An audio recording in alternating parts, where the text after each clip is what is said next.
우리가 이사야서의 말씀을 계속해서 나누고 있습니다. 이사야는 1장에서 39장까지는 하나님을 떠난 백성에게 돌아오라는 하나님의 음성을 전하게 되죠. 그런데 이 이스라엘 백성은 기어코 하나님을 떠납니다. 그리고 그 결과로서 나라가 망하게 되어요. 만약에 제가 하나님이라면 더 이상 이스라엘 백성을 볼 일은 없을 것 같아요. 됐다, 이제 그만하자, 우리 그만 만나자, 그럴 것 같습니다. 그런데 이사야 40장부터 55장까지의 말씀을 보니까 이스라엘 백성이 망하고 바벨론 제국의 포로로 끌려간 이후 슬프고 고통스러운 시대를 살아가는 사람들을 위로하시는 하나님이 등장하게 돼요. 그러니까 하나님은 정의의 하나님이시지만 동시에 사랑과 은혜를 멈추지 아니하시는 은혜의 하나님이신 거죠. 마지막으로 이제 56장부터 66장까지는 이제 바벨론의 70년간의 고통스러웠던 포로기를 끝내고 고향으로 돌아왔는데 폐허가 되어버린 예루살렘 성을 바라보며 정말 갑갑하고 암담한 현실을 마주한 이스라엘 백성에게 주신 하나님의 말씀입니다. 이 암담한 현실 앞에서 이사야가 이렇게 대신 기도를 했습니다. 그러나 여호와여, 이제 주는 우리 아버지시니이다. 여러분, 우리도 살다 보면은 너무 힘들어서, 너무 기가 막혀서 기도도 안 나올 때가 있잖아요. 그럴 때 내가 뭘 어떻게 기도해야 될지 모르겠다면 하나님이 나의 아버지시라는 이 사실부터 다시 한번 출발할 수 있기를 바랍니다. 그러면은 살게 될 줄로 믿습니다. 그래서 아버지 되시는 하나님은 이렇게 갑갑한 현실 앞에서 아버지를 부르며 호소하는 백성에게 어떤 말씀을 주시는가, 그 내용이 오늘 우리가 함께 읽은 이사야서 65장에 나와 있는데요, 오늘 말씀 21절을 다시 한번 보겠습니다. 그들이 가옥을 건축하고 그 안에 살겠고 포도나무를 심고 열매를 먹을 것이며. 언뜻 보면은 이 말씀이 특별한 게 없습니다. 공부 열심히 하면 좋은 성적 나올 거야, 열심히 일을 하면은 회사에서 돈 벌 수 있을 거야. 여러분, 이거 너무나도 당연한 이야기 아닙니까? 근데 이런 당연한 이야기를 굳이 하나님께서 이사야 선지자를 통해서 말씀을 하셔야 되냐고요. 오히려 우리는 이렇게 당연한 거 별로 안 좋아합니다. 식단 조절하고 운동 열심히 하면은 살이 찝니까 빠집니까? 안 해보셔서 모르시는 거예요? 빠지는 거겠죠? 근데 누구나 다 아는 이야기지만 우리가 정말로 원하는 것은 마음껏 먹고 운동 안 했는데도 살이 10kg 빠지는 거, 그거 우리가 원하는 거잖아요. 공부 열심히 하면 성적 오르는 거는 당연하죠. 그런데 우리가 정말로 원하는 것은 공부 별로 안 했는데 성적이 오르는 겁니다. 그리고 그런 일이 벌어질 때 우리는 비로소 축복받았다고, 은혜라고, 기적이라고 이야기를 하죠. 그런데 하나님은 이 이스라엘 백성에게 너무나도 당연한 이야기를 하시는 거예요. 네가 일한 대로 거둘 거다. 왜 이런 당연한 이야기를 하실까요? 왜냐하면 이 당연한 일들조차 하나님의 은혜 없이는 일어나지 않기 때문에 그렇습니다. 과거의 이스라엘 사람들은요, 가옥을 건축을 해 놓았지만 바벨론 사람들이 쳐들어와서 그 집을 전부 파괴하고 불을 질러버리죠. 포도나무를 심어 보았지만 그 열매를 먹을 수가 없었어요. 왜냐하면 바벨론에 다 포로로 끌려갔기 때문에. 여러분, 우리가 살고 있는 이 세상에서는요, 당연해 보이는 일들도 그렇게 당연하게 벌어지지 않더라고요. 내가 투표를 잘하면은 당연히 좋은 정치인들이 뽑힐 줄 알았는데 웬걸 중앙선거관리위원회가 이렇게 엉망진창으로 운영되고 있는지 누가 알았겠어요? 대한민국 축구 대표팀에 손흥민, 이강인, 김민재, 황희찬, 황인범 이런 사람들 있으면은 남아공 정도는 이겨야 되는 거 아니에요? 선수 11명 중에 황 씨가 2이나 있었다고요. 근데 못 이겨요. 당연해 보이는 일들이 안 일어나요. 저는 아파트 11층에 살고 있습니다. 그 아파트에 있는 그 엘리베이터에서요, 제가 1층 버튼을 누르면 당연히 1층으로 내려가요. 11층 버튼을 누르면 당연히 11층으로 올라가요. 그런데 2주 전에 아내랑 같이 이제 분리수거를 하러 양손에 들고 쫙 나갔는데 내려갈 때는 괜찮았는데 올라올 때 보니까 그 사이에 엘리베이터 고장이 났더라고요. 그래서 무려 11층을 아내와 함께 걸어서 올라갔어요. 여러분, 평소에는 당연해 보이는 일도 전혀 당연하지 않는 순간들이 있더라고요. 제가 매주 목요일마다 우리 이 양천구에 있는 다른 감리교회 목사님들하고 아침에 새벽 예배 끝나고 제 방에서 만나서 같이 책을 읽고 공부를 하고 있는데요, 그 젊은 목사님 한 분이 저한테 그러시는 거예요. 최근에 전세 사기를 당했대요. 계약을 하고 돈을 줬고 그러면 그 집에서 들어가서 사는 게 당연하지 않습니까? 근데 그 당연해 보이는 일들이 안 일어나는 거예요. 올 봄에 우리 교회 성도들이랑 함께 그 튀르키예와 그리스와 로마 성지순례 가기로 했었거든요. 그래서 비행기표도 다 사놨고요. 그리고 사전 모임도 가지고 그랬어요. 그러면은 때가 되었을 때 다녀오는 게 당연한 거잖아요. 그런데 이스라엘과 이란 사이에 전쟁이 나고 미국이 개입하고 미사일이 튀르키예에 떨어지고 결국 성지순례 취소했습니다. 여러분, 당연한 것들이 당연하게 일어나지 않는 세상에서 우리가 살아가고 있어요. 이란과 미국의 전쟁 때문에 호르무즈 해협이 막히면서 석유값 잔뜩 오르고요, 그 흔한 쓰레기 봉투를 사질 못해서 슈퍼마켓 비닐 갖다 쓰고 막 그랬잖아요. 여러분, 당연한 일들 벌어지지 않을 수 있습니다. 말씀을 계속 볼까요? 그들이 건축한 데에 타인이 살지 아니할 것이며 그들이 심은 것을 타인이 먹지 아니하리니 이는 내 백성의 수완이 나무의 수완과 같겠고 내가 택한 자가 그 손으로 일한 것을 길이 누릴 것이며. 내가 건축한 곳에 내가 살 수 있다는 것 너무나도 당연한 일인데 여러분, 이런 일들이 안 일어날 수도 있어요. 거의 10년 전에 저희 교회 집사님 한 분께서 저한테 이런 기도를 좀 부탁을 하신 적이 있습니다. 이분이 요 근처에 이제 집을 한 채 가지고 계셨는데 이거를 어떤 분에게 월세로 내어주시고 이분은 이제 다른 곳에 가셔서 사셨던 거예요.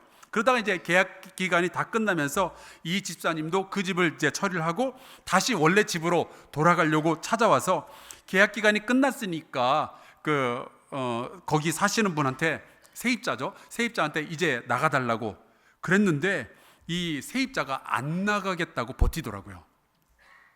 그래서 무슨 소리냐, 우리 계약을 이렇게 했으니까 나가달라 그랬더니 이분이 법대로 하자면서 누워버리시더래요.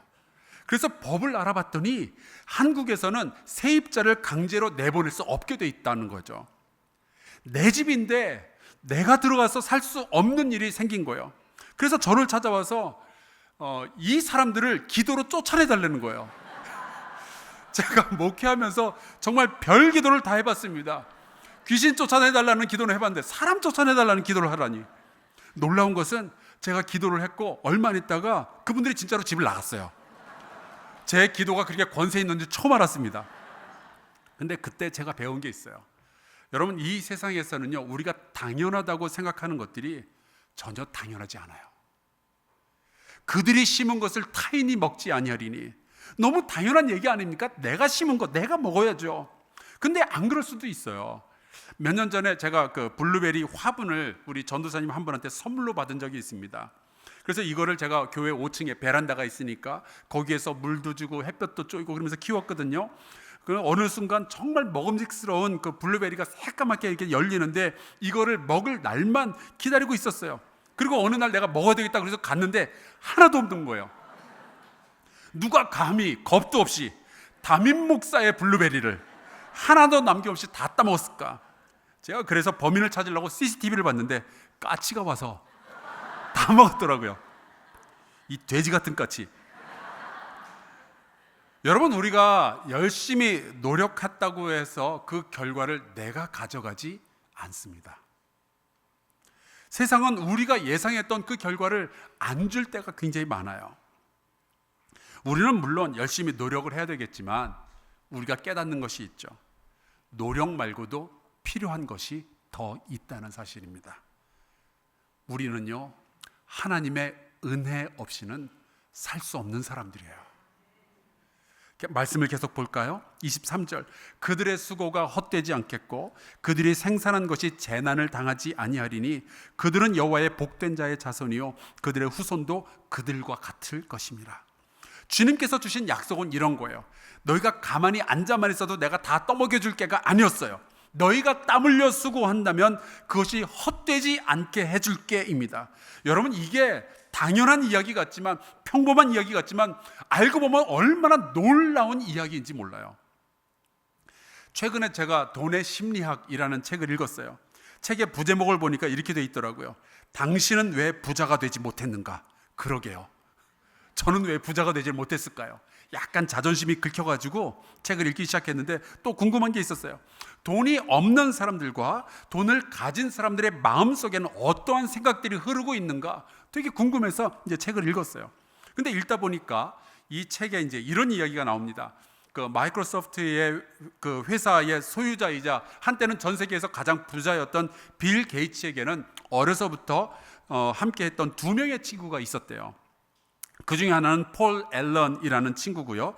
다른 하나는 켄트 에반스라는 친구였습니다.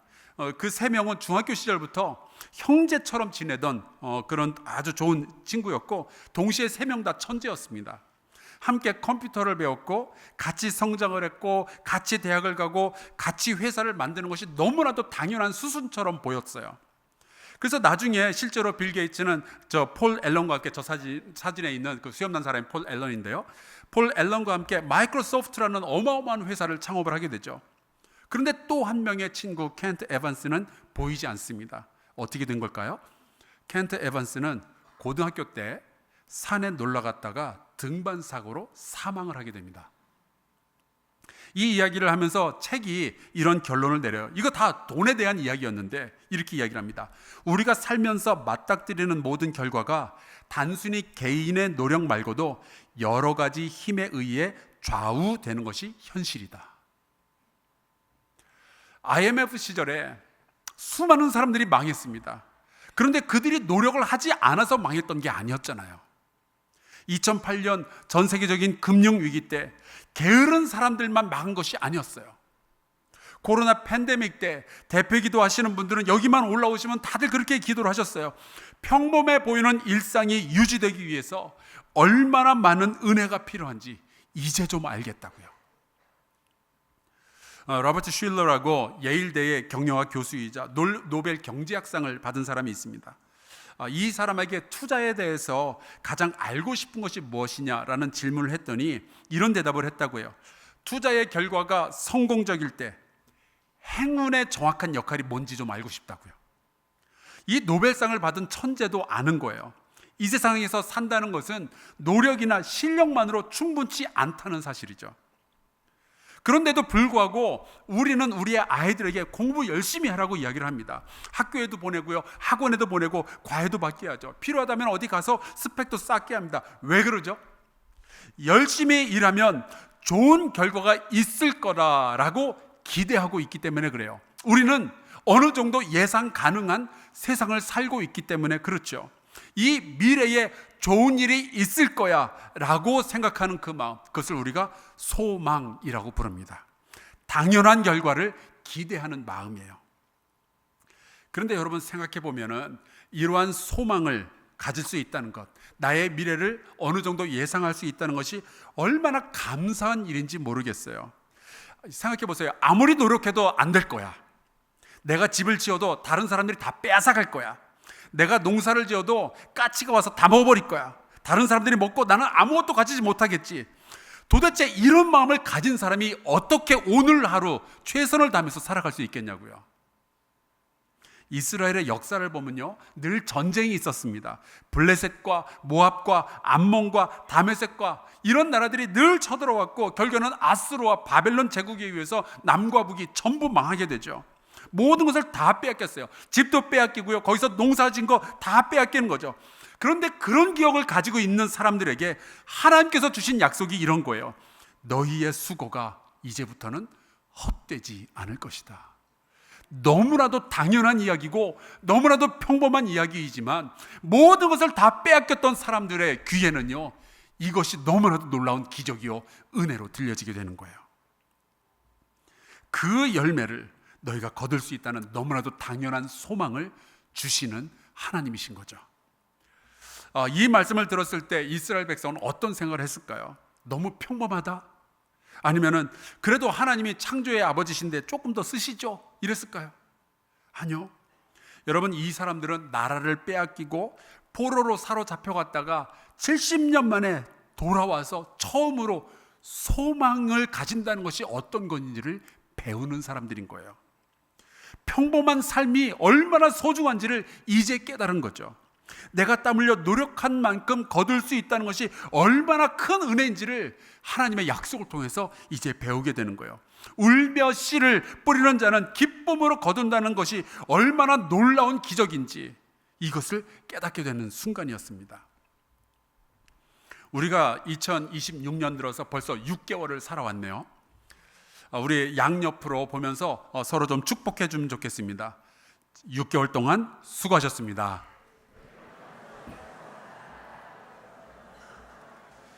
여러분 정말 수고 많으셨어요. 그런데 생각해 보세요. 여러분 중에서 6개월 전에, 그러니까 2026년을 시작하면서 올해는 내가 아무리 열심히 살아도 다 헛수고야 라고 생각하고 한 해를 시작하신 분이 계십니까? 그렇지 않을 거예요.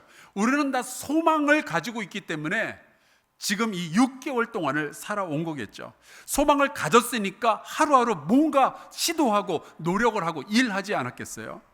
소망이 있었으니까 아침에 일찍 일어나서 학교로 가고 일터로 나갔던 거잖아요. 소망이 있으니까 내 배우자를 사랑하고 내 자녀들을 사랑했던 거잖아요. 소망이 있으니까 새로운 일들을 시도하고 그랬던 거 아니겠어요? 근데 감사한 것은 우리의 소망이, 우리의 예상이 너무 헛되지 않아서 회사에 가서 일했더니 월급을 받게 되었고 사업장에서는 매출을 낼 수가 있었던 겁니다. 우리의 소망과 수고가 헛되지 않아서 정말로 내가 열심히 수고한 그 결실을 우리가 거둘 수 있어서 자녀들이 이렇게 성장을 하게 되었고요. 여러분, 평범해 보이지만, 당연해 보이지만 이 모든 것이 다 하나님의 은혜였던 거예요. 그래서 성경에 보면 이런 말씀이 있죠. 여호와께서 집을 세우지 아니하시면 세우는 자의 수고가 헛되며 여호와께서 성을 지키지 아니하시면 파수꾼의 깨어 있음이 헛되도다. 여러분, 우리가 상상하고 우리가 예상하고 있는 이 당연하고 평범한 삶은 하나님이 지켜주셔야만 가능하다는 이 사실을 꼭 믿으시길 주의 이름으로 축원합니다. 자, 그렇다면 이 평범한 삶을 살 수 있고 미래를 향하여 어떤 가능한 예상되는 그림을 그릴 수 있다는 이 소망을 품게 하여 주시는 하나님께 우리는 어떻게 하면 좋을까요? 이사야 선지자는 이러한 소망을 가진 자들에게 이런 예언을 해놓았습니다. 그날에 너희가 또 말하기를 여호와께 감사하라. 그의 이름을 부르며 그의 행하심을 만국 중에 선포하며 그의 이름이 높다 하라. 여호와를 찬송할 것은 극히 아름다운 일을 하셨음이니 이를 온 땅에 알게 할지어다. 여러분, 평범한 삶을, 평범한 가정을, 평범한 일터를 주신 하나님께 감사하시기를 주의 이름으로 축원합니다. 왜냐하면 지금도 이 지구상에는요, 이 평범함을 누리지 못하는 나라들과 수많은 인생들이 있기 때문에요.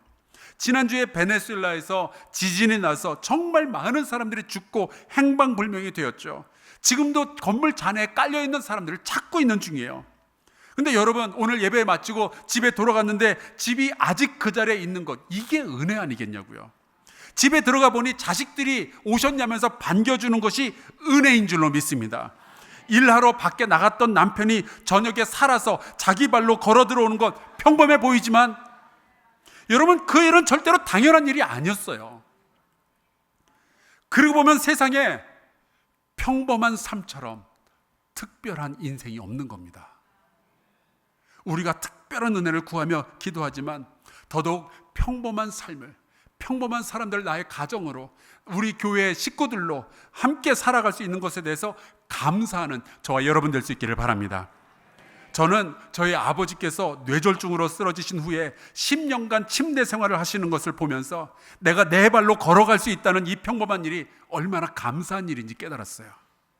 저희 어머니께서 치매로 어느 순간 저 아들의 존재를 잊어버리시는 것을 보면서 내 아내가 나를 기억하고 있다는 이 평범한 사실이 얼마나 특별한 일인지, 얼마나 감사한 일인지 깨달았습니다. 여러분, 평범한 삶을 산다는 것, 이게 얼마나 놀라운 은혜냐 말이죠. 우리 양옆으로 인사 한 번 더 나누겠습니다. 오늘 평범해 보이시네요.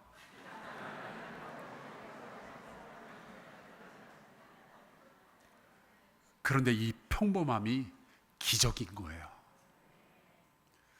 우리가 더더욱 감사해야 할 이유는 하나님께서 우리의 기도를 들으시는 아버지이시기 때문에 그렇죠. 오늘 본문에 이런 말씀이 있습니다. 그들이 부르기 전에 내가 응답하겠고 그들이 말을 마치기 전에 내가 들을 것이며. 여러분, 내가 슬프거나 혹은 불안하거나 혹은 외로울 때 기도하면 들어주겠다 말씀하시는 하나님 아버지가 우리에게 계시는 거예요. 내가 힘들 때 의지할 대상이 있는 거예요. 그분이 우리를 사랑하시는 우리의 아버지이시고요. 우리가 당연하다고 여기는 이 일은 사실 죄 많은, 우리처럼 죄 많이 지은 사람들에게는 정말 기적과 또 같은 일이죠. 온 세상을 창조하신 창조주 하나님이, 그 거룩하신 분이 나 같은 죄인의 기도를 들어주신다니요. 다음 주가 맥주 감사주일이에요. 봄에 보리씨를 뿌렸습니다. 그게 7월에 거두는 거 너무나도 평범하고 너무나도 당연한 일이죠. 특별할 게 없어요. 그런데 이런 당연한 일을 예상하지 않았더라면, 이러한 소망을 우리가 가지지 않았더라면 우리가 봄에 씨를 뿌렸겠어요? 여러분, 이러한 소망을 우리가 평소에 가지고 하루하루 어떤 최선을 다할 수 있다는 그 자체가 너무나도 감사한 일 아니겠습니까? 제가 알아봤더니 전 세계에서 맥주절 혹은 맥주 감사절을 지키는 사람들은 유대인하고 한국 사람들밖에 없더라고요. 다른 나라는 그런 거 안 해요. 그래서 제가 역사를 뒤져봤습니다. 도대체 언제부터 우리가 맥주 감사주를 지켰나 봤더니 1906년부터 한국 교인들만 이것을 지키기 시작했어요. 그런데 120년 전 이 한국 교회 성도들은 뭐가 그리 감사해서 맥주 감사주의를 지키기 시작했을까? 생각해보니까 1906년이면요 우리 나라가 망하고 있는 시기였습니다. 그 바로 전에 1905년에 을사 늑약이 있었잖아요. 게다가 7월, 5, 6, 7월은 보릿고개를 넘어서는 정말 배고픈 시간이죠. 그런데 왜 그런 아픔 속에서, 그런 배고픔 속에서 감사 예배를 드리기로 그들이 결정을 했던 걸까요? 소망이 있기 때문이었어요. 하나님은 기도를 들으시는 하나님이시고 지금은 일본 제국주의의 식민지가 되어가고 있지만 이 성도들이 모여서 기도하고 수고하면 언젠가 대한 독립이라는 열매를 누릴 수 있을 거라는 이 소망이 그들에게 있었기 때문에 그들은 감사부터 시작을 했던 거죠. 그런 소망이 없었더라면 그들은 자녀들을 교육시킬 생각도 안 했을 거고 그들은 모든 것들을 포기해버렸을 거예요. 그런데 소망이 있으니까 모여서 기도하고 독립운동을 주도한 거죠. 그 소망이 있어서 그들은 감사함으로 맥주 감사주의를, 전 세계 어느 누구도 지키지 않는 맥주 감사주의를 지키기 시작한 거예요. 당연한 일을 예상할 수 있는 소망이 있기 때문에. 이사야 38장에 보면 이런 말씀이 있어요.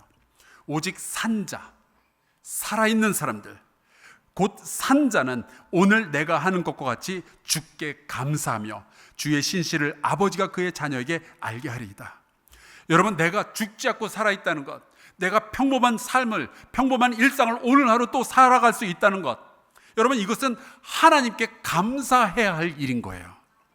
평범한 가정이라 할지라도 함께하는 가족이 있다면, 우리 아이가 공부를 썩 잘하지는 못할지라도 여전히 아침이면 학교에 간다면 감사할 수 있기를 주의 이름으로 축원합니다. 오늘 예배 마치고 여러분이 돌아갈 집이 있다면 당연한 것이 아니라 이것이 하나님의 은혜임을 깨닫고 감사할 수 있기를 주의 이름으로 축원합니다. 내일 어떤 일이 벌어질지 모른다라고 하지만 그래도 소망을 가질 수 있는 것은 우리의 아버지 하나님이 우리의 기도를 들으시는 분이시잖아요.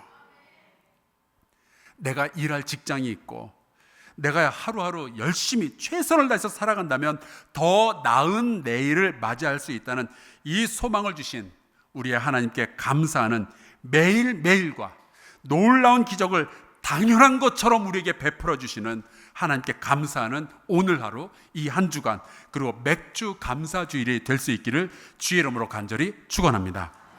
우리 함께 찬송 부르고 기도할까요? 310장을 제가 골라봤습니다. 후렴의 가사가 이렇게 돼요. 내가 믿고 또 의지함은 내 모든 형편 아시는 주님, 늘 보호해 주실 것을 나는 확실히 아네. 여러분, 이게 우리가 살아가는 데 필요한 소망이고 믿음이잖아요. 우리 같이 찬송 부르고 기도하겠습니다.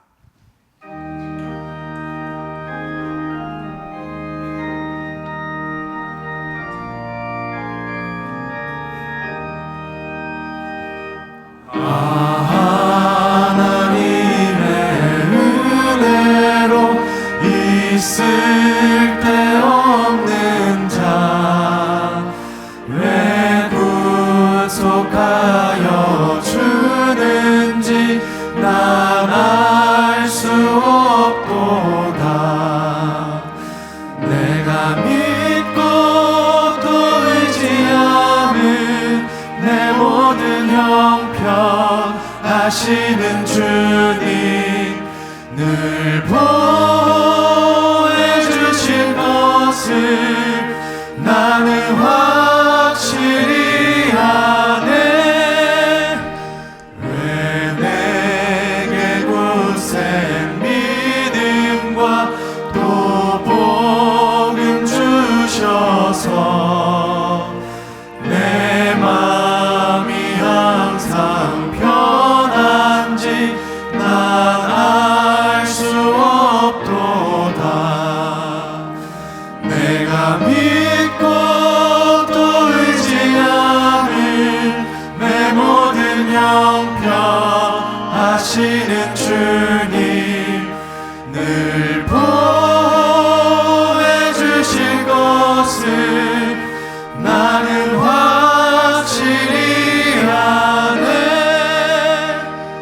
왜 내게 성령 주셔서 내 마음 감동해 주 예수 믿게 하는지 난 알 수 없도다. 내가 믿고 또 의지함은 내 모든 형편 하시는 주님 늘 보호해 주실 것을 나는 확실히 아네. 주 언제 강림하실지 혹 밤에 혹 낮에 또 주님 만날 그것도 난 알 수 없도다. 내가 믿고 또 의지함은 내 모든 형편 하시는 주님 늘 보호해 주실 것을 나는 확실히 아네. 우리 함께 통성으로 기도합시다. 특별히 감사의 기도를 드리면 좋겠어요. 특별하게 생각나는 일들뿐만이 아니라 평범해 보이는 일들, 일상 가운데서도 하나님의 놀라운 은혜가 숨어 있죠. 당연해 보이는 것들도 다 기적입니다. 우리 함께 하나님께 감사의 기도를 드리겠습니다. 기도합시다. 아버지, 주님께 너무 고맙습니다. 우리가 함께 예배드릴 수 있는 이 공동체, 이 건강하고 아름다운 공동체가 있어서 감사하고 내 주변에 정말 사랑스러운 사람들이 있어서 고맙습니다. 하나님, 내가 외롭게 살아가는 것이 아니라 이들의 사랑을 받고 이들과 대화하고 하나님 이들의 문제를 풀어가면서 주여 함께 정말 의미 있는 시간을 가질 수 있도록 인도해 주셔서 고맙습니다. 여호와 하나님께서 나에게 건강을 허락해 주심도 감사하고 내가 이곳에서 목사로서 일할 수 있는 것도 너무나도 감사하고 또 나를 돕고 사랑해주는 우리 전우들이 있어서 감사하고 이렇게 아름다운 찬양을 불러주는 여러 팀들이 있어서 감사하고 저를 위해서 수고해서 모든 일들을 감사합니다. 하나님 영광을 도와주시옵소서.